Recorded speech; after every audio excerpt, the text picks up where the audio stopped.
All right. Good morning. Welcome to another episode of the Destination Fantasy Podcast. I'm Jamar. I'm here with my brother Deshaun. How are you this morning? Man, I'm doing fine, man. How's everything up on your end? Hey, man, everything is great, especially knowing that the NFL starts this Thursday. So, Thursday, man. It's been a long time coming, especially with everything that's going on with like COVID. Everyone was unsure whether they were going to have like a season. So, man, but I'm excited. It seems like there's no setbacks. It seems like Thursday is the day, man. So I'm all smiles over here, bro. man, you and me both. Man, yeah, so we definitely have a great show for today. So, yeah, I just want to start off and say, all right, so last week we mentioned about, having a draft last Sunday, right? And also mentioned, I know, last week we had some issues with the audio, but basically the strategy, if one of us had like the first, second, or third pick in this 10-team league, we wanted to try the strategy of going running back first, tight end second, quarterback, wide receiver, and then so on and so forth. Right, So right. yours truly actually luckily ended up with the number one overall pick. And so I definitely went through that strategy, and I'm about to break it down how the results ended for my team here. So, all right, let me pull it up for us. Yeah, man, I remember you talking about it like briefly before like the draft started, and I was kind of curious to see how the how like the draft formula would work for you, especially when you have like an early pick like that, man. But I looked at your roster from top to bottom, and even the final standings projections projected you to be number one overall. So like the team is like definitely number one in the league on paper. So Man, like that's how I felt when I left when the draft ended. I was in disbelief, man. So for those of you that can see, so here it is on the screen for those that it's audio version. All right, so my first pick was Christian McCaffrey. I got him. First overall pick came back around. George Kittle. At the second pick was as my first tight end. Then because I had the end around, picked up Patrick Mahomes. So bam, I already have an elite running back, elite tight end, elite quarterback. Now, once again, with this strategy in a 10-team league, you want to do this when you have the first, second, or third pick, you can probably pull this off. Anything later than that is probably will not work out yeah, I'm for I'm you. glad you noted that, man, because I've seen like a lot of people trying this strategy with maybe like the fifth, sixth, and seventh pick. No, that No, that definitely won't work for this one, man. yeah, you definitely gonna take a major L trying that at the later end of the first round. Um, and so with that, I went. Well, who did I go next? You know So we're what? looking at what, like the fourth round, right? Right, just wide receiver. I believe I went with Robert Woods, and then also ended up taking David Johnson as well, back to Ooh. back. So DJ is my second running back, which personally I feel like he can definitely finish as a solid RB1 this year. I think so. I think so. And then the next end around when the picks came back to me, added some depth there. Got my wide receiver too, Devontae Parker, who me and you are both high on this year. So For sure, man. They're gonna be playing from behind like a lot. I believe it's Patrick is like the starter day one. I believe So so. we already know that guy can throw the ball a ton, man. So him and Parker already have like some sort of rapport. So great pick, man. Appreciate that. And then ended up with my flex option, Kareem Hunt, who me and you are also both high on this year. I think so, bro. But considering that, I think they're gonna use them more so of like a package deal. I think the thing that kept people away from Hunt is okay, like Chubb is there. Chubb, man, make no mistake about it. Great back, right? Right. He is solid, but Kareem Hunt just adds that additional like umph, especially inside the passing game. And they definitely got one of the best backfields in football. Right. And then not to mention, I don't ever wish this on anybody, but in the scenario that Chubb is hurt, Kareem Hunt automatically feels like it's automatically thrown in that RB1 category. Oh yeah, if he gets hurt, bro, he's automatically going to elite status. Yeah, especially from his track record that we saw in Kansas City. So, yeah, the talent is definitely there. Broncos defense, Bucker, kicker, and then the bench. The bench for me is probably what really makes me like excited for this team. Whoo-wee. Go ahead and break it down for the folks out there, bro. So Brandon Cooks, who I'm very high on, and we'll talk about more about Brandon Cooks towards the end when we preview the Kansas City Texans game. J.K. Dobbins, this is a rookie that a lot of people are high on, including me and you on this one. Phenomenal, bro. You and I both had a chance to see him play in college before he got to like the league, and I'm like, man, this guy really can be it. And it seems to me that he landed in the perfect on the perfect team, man, that can highlight his strengths. High octane offense there. Dobbins is a great pass catching back out the backfield. He'll make you miss too. The only thing that is holding him back is, you do have Mark Ingram there who has, experience, but J.K. Dobbins is definitely the RB1 for the future on the Ravens. Big facts there. Jamison Crowder is a guy that, me and you discussed, matter of fact, more than a few times lately here, and more so because of his high floor, because the volume is going to be there. Yeah, I mean, he already had a good season last year, right? So with the departure of names like, Robbie Anderson, I think it'll open him up a little bit more. We are in the PPR league, so I believe Jamison Crowder is one of those guys that you can just leave inside of your flex from week in, week out. He's going to get the targets. He's going to make the catches. So great pick. Absolutely. And then Cam Newton, to have him as a backup quarterback on my team and how, we feel about him heading into this year. I feel like that is definitely a solid acquisition there. Noah Fant, definitely high on him this year. Preston Williams. Sleeper. That's definitely a sleeper right there.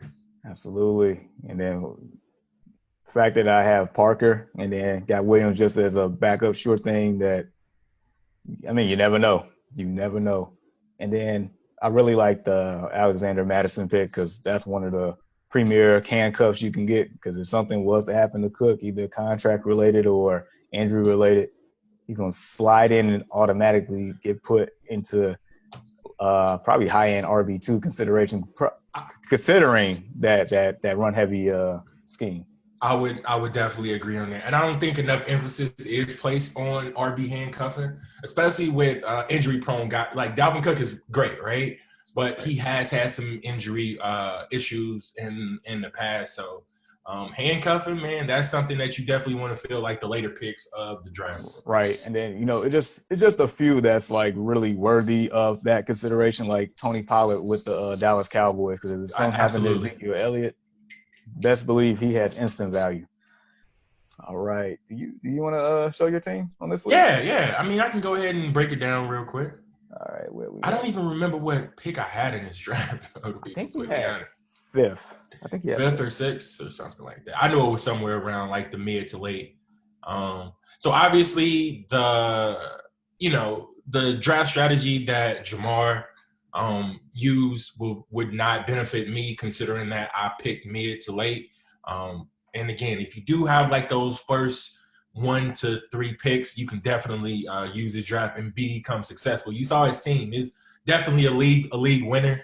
So I believe I had like the 6th pick. Like, let's just go ahead and say the 6th. Okay. So I believe I picked Dalvin Cook first overall. And again, we know Dalvin Cook's pedigree. Running heavy offense, he is an elite RB1 whenever he's healthy.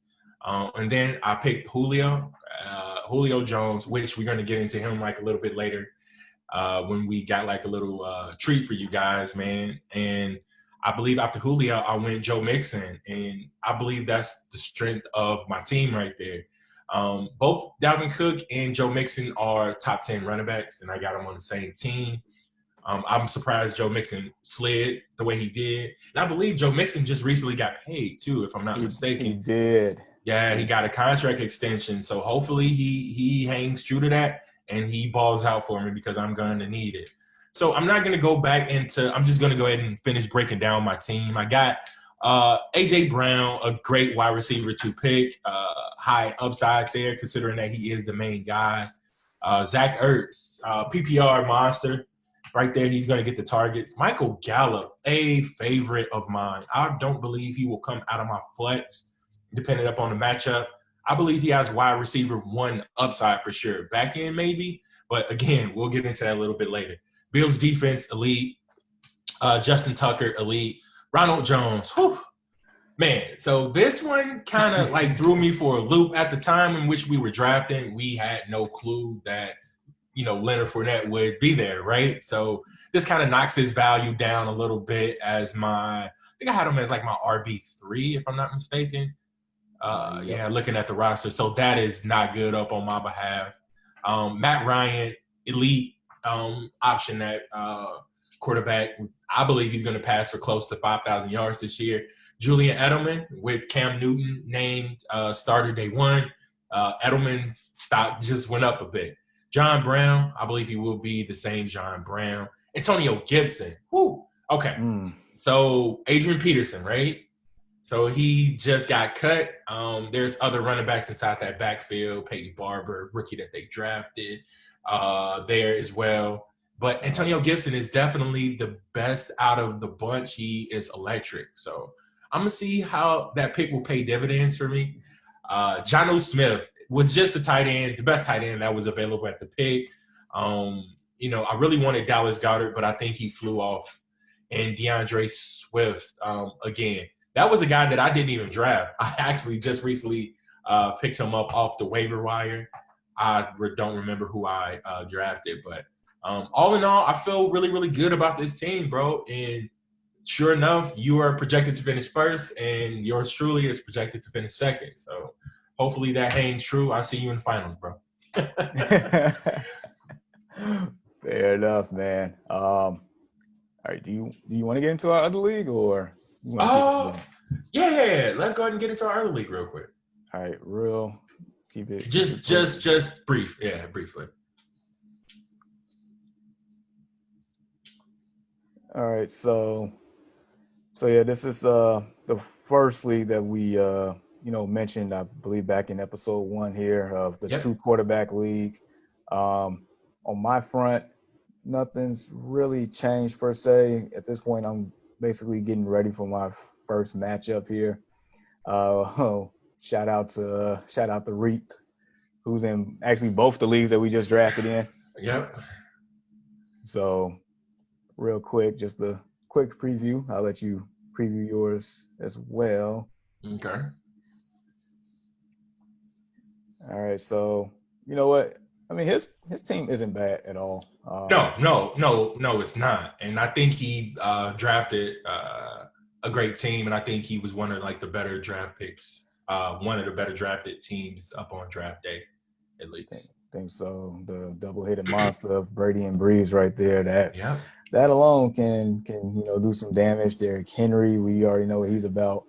Mark Ingram, I mean, he's always been solid. Nuck and McLaurin, I mean, that's a solid combo. Kittle. It really is. Elite tight end. Jordan Howard. I mean, I don't know exactly, how functional that overall Miami's offense is going to be, especially in the running game. But I mean, New England's defense isn't as strong in years past because of the opt-outs, which, it is what it is on that one. Shout out Bears defense. I really wanted the Bears defense. He took them right before I did. It is again. And then, hey man, Greg the Leg over here with the Dallas Cowboys this year. I think that's a really good pick for like a kicker, man. I think the Cowboys are going to score a lot of points. Yeah. So should Greg the Leg, man. Yeah, absolutely. So as of right now, I'm currently projected 11 points higher. I don't know if this is going to be his final roster going into week 1. I doubt it. I seen his bench, and I would definitely switch some things up, matchup dependent. So. You and me both on that one. And then really quick, where are you? Here we go. Oh, going against Mr. Overall #1 projected team, LexCorp over there. Shout out to Alex. Yeah, man, dude, his team is great. He has a really good team. I'm excited to play him. And I believe we play week 1 every week for like at least the past 4 years, bro. And I think I want to call it because I think he beat me last year, week 1. I think I started out last year 0-1. So I'm definitely coming for LexCorp there. So I believe this probably will be my day 1 starters here.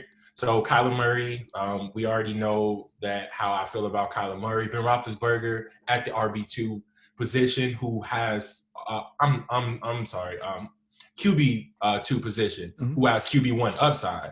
So Ezekiel Elliott, we know his pedigree. Joe Mixon, Julio, AJ Brown, Evan Ingram, James Conner at my flex was like a good one. Anytime you can get a certified starter, RB1, whether it be wide receiver 1 inside of your flex, that's always the way to go. Steelers defense, elite for sure.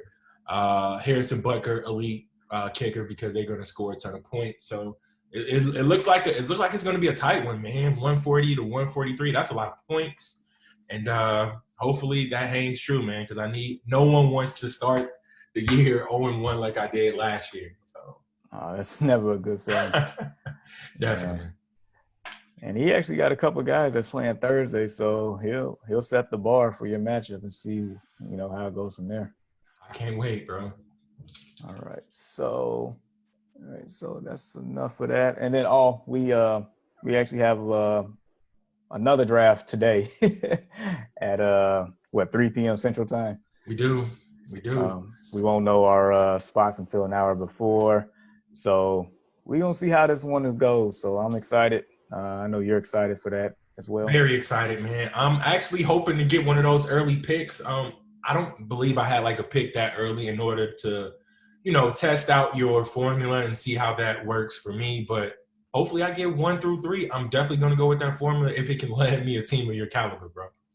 Hey, I highly recommend it. And then also I have a draft tonight at 9 p.m., I believe. It's looking like a 14-team league. Whew.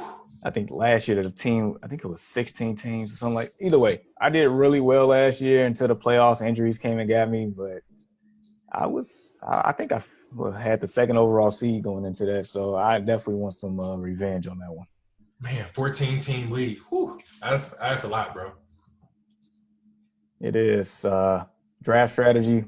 Matter of fact, I'll go over that next week to let you know how that turned out. Cool. Definitely curious to see that. I wanted to jump in like a 16-team league, but I'm like, man, I'm just not truly ready for it. So maybe I might get into like one within the next couple of days before the season starts. I'm not sure. If you do, let me know. I will do. All right, so we're going to get into some news here, and I feel like this is perfect timing. So we got some breaking news. Breaking news, man. Leonard Fournette. Dude, it seems No. We got some other breaking news. Oh, really? Okay, go ahead. Let me know. So as you mentioned earlier, Adrian Peterson got cut, right? Yes. All right, so he's heading to Detroit. Oh, my. See, now that devalues my DeAndre Swift pick, man.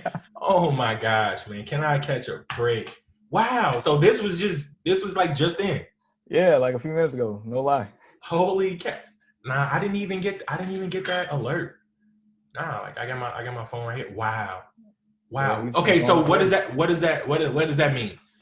So what does that mean for Kerryon Johnson? What does that mean for DeAndre Swift? It seems like a crowded backfield, right? Look, yeah, so historically, Detroit has been a running back by committee team for the last several years. And this basically just tells you that it's going to be another running back by committee going forward. And honestly, I would probably avoid players in that backfield. I know you got Swift on that team, but personally, it's not looking good. Until he pops off or does something extremely well, I'm going to keep that guy on the bench, man. So, oh, my gosh. Wow. AP to the Detroit Lions. Oh, boy. Yeah, and I feel bad for Kerryon Johnson because I like his talent. I do. You and me both. So I guess we'll see how that plays out. Week 1's against the Bears, my Bears. So good luck. All right, so yeah, we can get into Leonard Fournette because definitely had questions about him, during the week from Right. from the transaction. Once again, people that don't know, if you don't know, you've probably been under a rock this whole time. But Jacksonville, let go of Leonard Fournette. I guess surprising, not surprising type thing since they're in it's like a rebuild, and with him going to the Tampa Bay Buccaneers, I feel like that was as far as a football move in general, that is a great move. Great move. Um, Fantasy wise, I'm a little optimistic here because it felt like the consensus was his only value was with the Jazz because of the value, Right. and now he's gone from there. He definitely dropped in a lot of rankings, but playing with that offense Mm-hmm. and the only I guess questionable spot like roster position rather was the running back position, and now you add him. You add a guy that can be a workhorse. You add a guy to an offense that cannot load the box at all. Right. You can't really double team either. So I feel like me personally, this has the potential to be a very, very, very great fit for Leonard Fournette and his productivity going forward. That's how I feel. Man, I would have to agree, and I believe. Okay, so let's just break this Tampa team down as a whole. Okay. They don't have any holes, bro. Every position offensively is filled with great talent. Now, mind you, I'm hearing some good things about the offensive line, but with the guys that they have, you really don't need a top-notch line the way that other teams do. They just got talent stacked on top of talent, stacked on top of talent. Wherever Tom Brady goes, it just seems like he has just this magic wand. He just waves it and I want this guy, and it just happens. And I had a funny feeling that Fournette was gonna go there. I didn't want to say it because I've been hearing the good things about Rojo. And even after Fournette was traded, Bruce Arians, head coach, said that Rojo is still the guy. Ronald Jones is still the guy. I don't believe it. You don't believe it. It's definitely going to be a running back by committee. They're dependent. But if I had to pick a back, obviously it's going to be Fournette. Playoff experience. He has, just the overall pedigree of being a workhorse back. So, yeah. Yeah. So for the guys that drafted him and, did not drop him, thankfully. Kudos to you guys. Yeah, just be optimistic. If you have, more stable options for week one, I would say go with them. Mm-hmm. But definitely, just do the wait and see approach. I feel like this will pay dividends. He probably would have a better year than what he would in Jacksonville, in my opinion. So, okay, week one. Okay, so you got Fournette there. Where would you put him? Would you put him at an RB2? Would you put him inside the flex? It'll be a flex for me just because don't know. Because it's on one hand, when Tom Brady was in New England, it was running back by committee, right? Mm-hmm. But on the other hand, we got Bruce Arians running the offense. Now, when Bruce Arians was in Arizona, I believe, who was that? Andre Ellington and he was with DJ doing his first couple of years before he left, right? I want to say. I think so. Don't quote me on that though. Okay, yeah, I could be wrong, but I feel like there is value here. I really do. I would definitely say if you're gonna play him, please play him in the flex. Please. I would not put RB2 yet, but like I said, the potential is definitely there, though, right? Yes. Okay. Yes. I feel like the upside for him is definitely RB2 territory, a solid RB2. The potential is there. I see right now maybe the floor is a flex option right now. Right.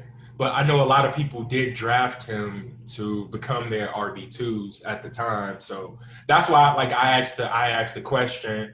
A couple of guys, online has even asked me hey man, do I keep Fournette? What do I do with them? Do I put them inside the RB2? Do I put them inside the flex? It just depends upon the roster though, right? It depends on who you drafted. Right. Now, my thing is there were already plenty of options to where if you drafted Fournette, he would have been your third running back.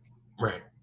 Now, if you automatically drafting him for, draft him to be your RB2, then I mean, depending on the rest of your, roster right now and all the moves and whatnot, it might be in a difficult position.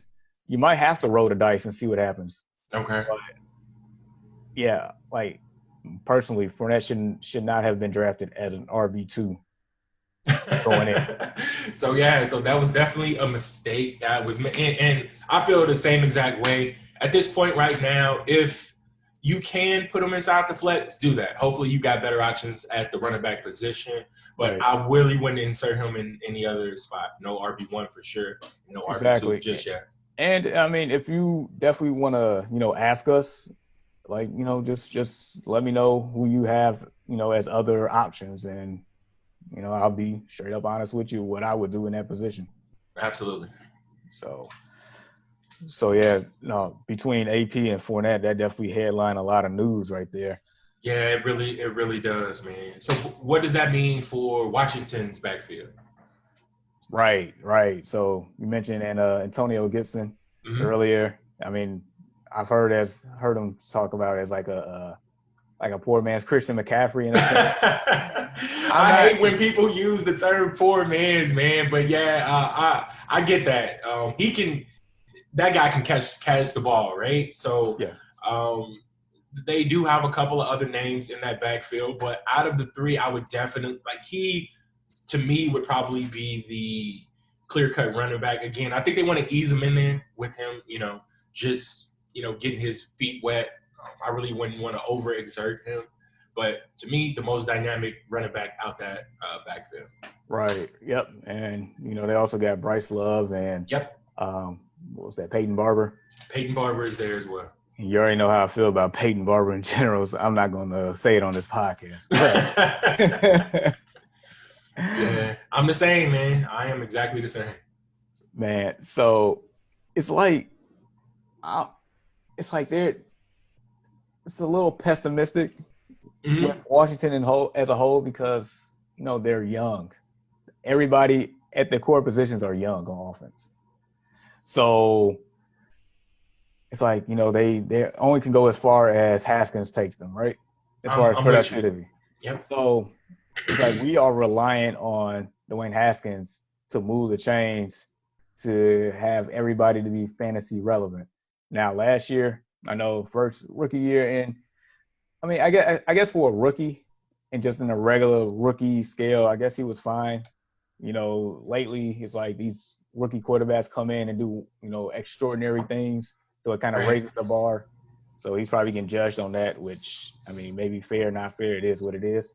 But we need Haskins. If you have Gibson, we need Haskins to actually do his part, unless, Gibson can just, make moves on his own, make defenders miss in the backfield, make plays, be a playmaker, basically. Otherwise, it might be a tough time until things start to click. So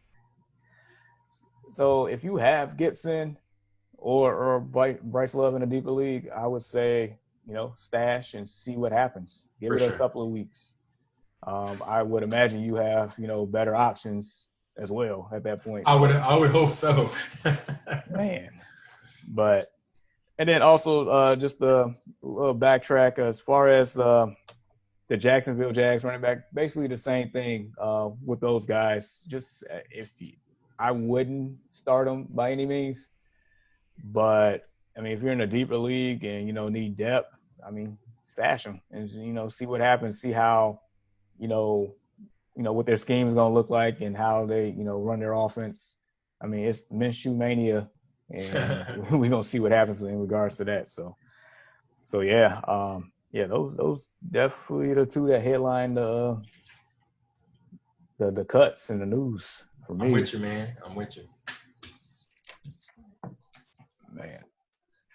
So I guess with that being said, you want to let them know about our surprise topic of the day? Yeah, so the surprise topic of the day. So how we do, we just chit-chat back and forth, and we come up with these scenarios, right? So every year we do this thing called BoBo Pics, and it's sometimes it's kept between myself and Jamar. Sometimes it's kept between me and some of the other guys in our main league. But we come up with these like topics. Now, some may be far-fetched. Some you guys may believe that, okay, that's doable. But we tried to get as bold and creative as possible while still staying in the realm of a possibility here. So, yeah, man. With that being said, I have 3 BoBo Pics. You have 3 BoBo Pics. Let's go ahead and get into it. All right. So let me get this screen up and running one more time. All right.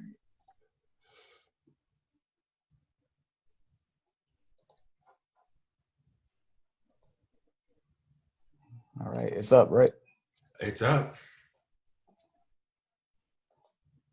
All right, so for my first BoBo pick, Kyler Murray, #1 fantasy quarterback. Again, this isn't as far-fetched as things may seem. Kyler finished number 8 overall in fantasy as a rookie quarterback. He has weapons there. He has everything he needs there to be productive. I am waiting and patiently waiting until King Clisbury takes the training wheels off this guy. I mean, look at that. Boom, laser right there, corner the end zone. That's a heck of a pass. Once he started utilizing his feet a little bit more, I can definitely see that being a possibility. And Kyler is one of the guys that I love this year. All right, so my first bold prediction, Todd Gurley finishing the top 5. Now, we know before the injuries, Todd Gurley was that guy. He was always finding in the end zone. Now he's in Atlanta, which I feel like is going to have a huge surge in their offense this year. They already have the weapons. He's back home. He's motivated. He's on a 1-year deal. I guarantee you, if this guy is healthy, do not be surprised if he even finishes with inside the top 3 this year. Great hands, definitely there. Great vision. That's my guy. All right, now this is more so of a package deal. So I said that Julio Jones and Calvin Ridley, both on the same team, will finish inside the top 10 for fantasy wide receivers this year. I know, and that's a really tough one. Calvin Ridley is a great receiver. He has no trouble finding like the end zone. We know Julio's pedigree. I believe this is the year that he finally gets over that hump with Calvin Ridley. I mean, that's going to get 1,000 yards receiving. So yeah. I hope so. So my second pick is Noah Fant finishing as a top 5 tight end. Now I'm been very high on Noah Fant. I know the offense is young, but they have weapons there. And Noah Fant I feel like his ceiling right now, well, more so his floor is like a Evan Ingram. And his ceiling is probably like a Travis Kelce just because of his speed, his awareness, his hands. He has great hands. And as long as that Denver offense can move the chains, don't be surprised if he finds the end zone a few times. All right, and my last one is Michael Gallup and Amari Cooper finishing inside. Gallup finishing higher than Amari Cooper this year, which is huge. I love Gallup. He's a home run hitter. This guy has been a great addition to that offense. And Amari Cooper is great, but this is just one of those bold picks that I feel like that can definitely happen. Hey, it might just happen, man. My last one is Brandon Cooks finishing in the top 10. Now, I know his injury history, it seemed like every other play, he's on the ground with a concussion. I get it. But like, look, so he's had in his rookie year with the Saints, 1,000-yard receiver, with the New England Patriots, 1,000-yard receiver. With the Rams, he was very productive when he was actually on the field. Now he has the opportunity to be the #1 receiver with Deshaun Watson, who just got paid, who probably is going to be on his MVP tour this year. I've been on the record to say that last week. And so Brandon Cooks has the talent to actually pull this off. Last year I predicted Galladay to finish top 10. He barely squeaked in, so I feel the same way about Brandon Cooks. And I guess that leads to our next segue, our next segment here, man. We are previewing Week 1, Thursday night matchup, Kansas City Chiefs and the Houston Texans. Get your popcorn ready, man. Get your popcorn ready. I think it's going to be a high-scoring affair. You got 2 of the best young quarterbacks in football, man. You got a plethora of fantasy talent that's going to be up on the field, I'm sure. that everyone has at least one or two guys from both of these teams that's going to play Thursday night, man. Man, I am excited. The NFL knew what they were doing just to go ahead and kick this off for us. So, yeah, man, definitely excited. All right. So the last time these two teams matched up, it was in the playoffs, I believe, divisional round last year. The Houston Texans was up 24-0, 24-0 against the Kansas City Chiefs. Something like that. In the kingdom. And then all of a sudden, I believe the Chiefs ran off 41 straight points. Like, I watched that game live, and I was just amazed because it seemed like at first it was like, man, Kansas City, they're going to sit here and choke at home. And then all of a sudden, Mahomes became special, and everything else is history. But as far as this Thursday's game, we have the rosters on offense are completely different. Let's start with the quarterback position. That's probably the only consistency here. Right. So we have Deshaun Watson and Patrick Mahomes. I'm gonna go first. I feel like we know what we're getting from each one here. Patrick Mahomes is, basically got the band back together, coming off that Super Bowl MVP. Dynamic offense here. The Texans defense isn't their secondary isn't as stellar in years past, in my opinion. I feel like Patrick Mahomes is probably going to be my number one quarterback for this week's matchup. Rankins will be out Tuesday, by the way, so I'm pretty sure I'm going to have him number one here this week. Deshaun Watson. Now, Deshaun is almost playing with a whole new cast of characters here, besides Will Fuller and Kenny Stills, who they got halfway through last season. So definitely came into this year, building some rapport with Brandon Cooks and David Johnson from the DeAndre Hopkins trade. They basically just traded players straight up there. I feel like Deshaun Watson is going to have to do more probably with his legs here. And I know he's been fantastic fantasy-wise thus far in his career. Yeah. And I feel like he will there's the opportunity against Kansas City to, do some damage as well. So I definitely look for him to probably, be ranked in my top 5 this week. Oh, wow. Okay. Yeah, man. So for me, it's dude, we got tons of new faces and new places in this one, right? So I'm going to focus primarily up on like the backfield. What you're going to get out of those top 2 quarterbacks there. Both of them are MVP candidates before the season even starts, right? And then we have in the Texans backfield, we have David Johnson, a name that you and I both feels like can make a big splash if he stays healthy. Right. Look, we know this guy can catch, right? Like he can catch as good as any, wide receiver. Like he has very good hands. The only knock on him is, can he stay healthy? He has the talent. He has the quarterback now. He has an offense in which I feel that he can be productive. I don't think much is setting him back from having a good year. Duke Johnson is there. Again, he still is a pass catching back, but you can honestly plug David Johnson in as being a third down running back as well. I know they're going to utilize Duke Johnson there as well. So, but yeah. And up on the flip side, we have the rookie that everyone's been raving about, man. Every running back seems to do well inside of Andy Reid's offense, right? Facts. So I think he's going to put up a lot of points this year, just like running backs of past year, even dating back to like, Kareem Hunt when he was there and other names like that.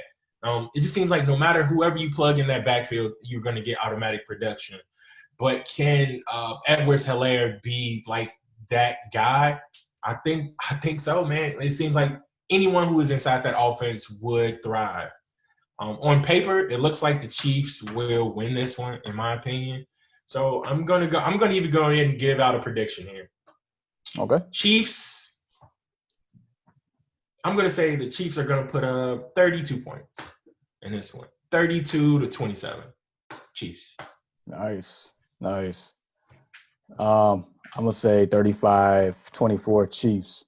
Gotcha. All right, so we did the running backs, right? So wide Mhm. receivers. Okay. All right, so start with Houston side really quick. So like I mentioned, no DeAndre Hopkins anymore. Right. In comes Brandon Cooks. Um, Kenny Stills, you still getting familiar with, and then it seemed like over reliable, really, but not really Will Fuller, and the not really part because of the injury history. Exactly. Like Will Fuller has been known to have sensational weeks to where he has won you weeks single handedly. It has happened multiple times actually. Right. Um, I feel like Brandon Cooks is gonna finish inside the top 20 as far as wide receivers. Will Mhm. Fuller is definitely a flex play here in my eyes. Probably upside is the higher than that, honestly. I'm with you. Um, depending on how they use Kenny Stills, he's definitely a flex consideration in deeper leagues. Um, I mean, Kansas City corners, I feel like they can definitely be exposed. Honey Badgers out there, I know, but the thing is, like those three wide receivers I named can blow the top off of defense. Yes. All three of them. All vertical threats. And Brandon Cook's route running is underrated. So I mean, I know we gave the scores of, what you say, 32-27. I said Yeah. 35-24, but man, I mean, they might put us some points here. So don't be surprised if, any of these receivers actually finish inside the top 10 just because of the matchup and their Mhm. abilities. But yeah, I say Cooks is a solid wide receiver 2 this week. Will Fuller is definitely a flex, maybe wide receiver, low end wide receiver 2. Kenny Stills in deeper leagues. We're talking about 12 plus, depending on your roster. You could be a flex play. On the other side here, Tyreek Hill, set it and forget it. Set, Elite. yep. Elite. So you already know you're starting him with no regrets. Um, Sammy Watkins. I know we haven't talked about him much, but when he has opportunity, he has been sensational. He's answered the challenge to become an extra option there. They just have guys, man. They have guys who who is this guy who just caught this pass? You never know who it will be. The only two names for sure that's gonna dominate is Hill and Kelsey. They're gonna get theirs. Hilaire out the backfield.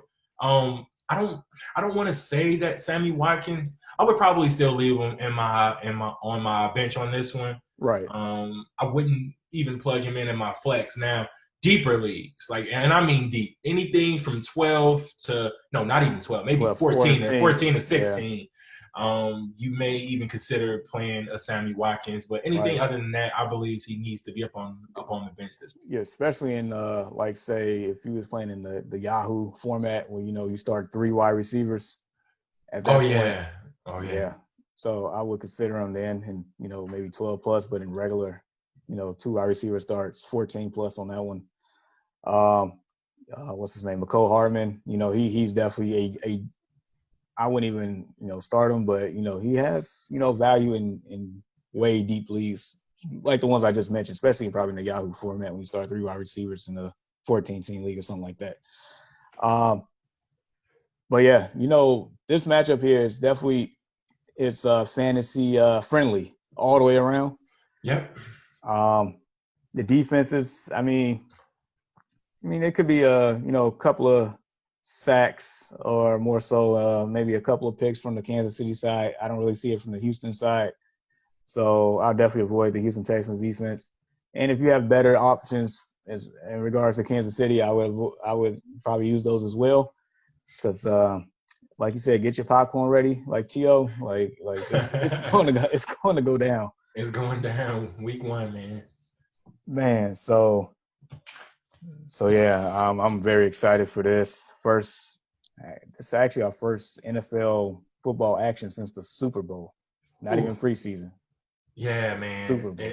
Yes, and I'm overly excited. I got like this little calendar that I even marked down up on like my calendar at work. I just like X off like it's this many days into the NFL season, and like I looked the other day, I'm like, man, it's right there. And thank you, to NFL for blessing us with this matchup.